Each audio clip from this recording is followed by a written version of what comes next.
The Life and Death of Prison Reform by Joseph F. Spillane. Text copyright 2014, Johns Hopkins University Press. All rights reserved. For more information about our books, go to press.jhu.edu.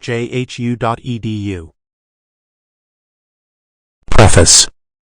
In February 2011, with the research for this book complete and well into its writing, I was surprised to find the reformatory at the heart of this book. The New York State Vocational Institution, more commonly known as Coxsackie, thrust unexpectedly into the news. Mike Staub, medical writer for the Associated Press, published a lengthy story reviewing the history of medical experimentation on prisoners in the United States. Staub uncovered some shocking examples for his article, including an experiment at Coxsackie in which researchers made young male prisoners swallow unfiltered stool suspension as a means of studying the transmission of a stomach illness. To employ something like the prisoners' own vernacular, they had been made to eat shit by institutional authorities. Of the many failings of Coxsackie and the reformatory system, it was one I hadn't come across before, but Staub had his facts right. In 1947, the results of the experimentation, conducted by doctors from the New York State Department of Health studying the transmission of epidemic gastroenteritis, were published in the Journal of Experimental Medicine.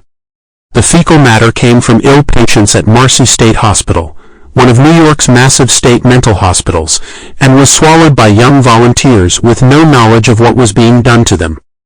It made most of the young men ill, producing nausea, vomiting, and diarrhea, and it sickened readers all over again in 2011. Medical experimentation at Coxsackie, as elsewhere, is a troubling and significant aspect of the 20th century prison's history.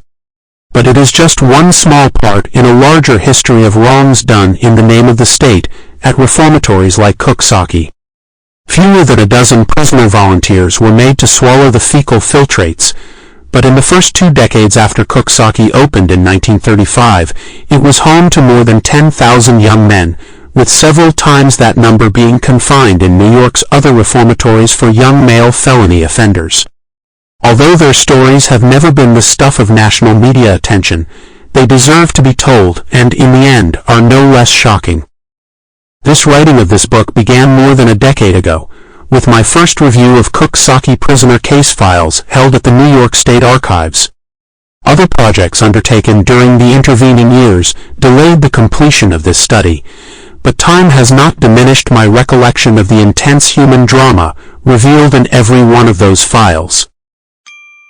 Sample complete. Ready to continue?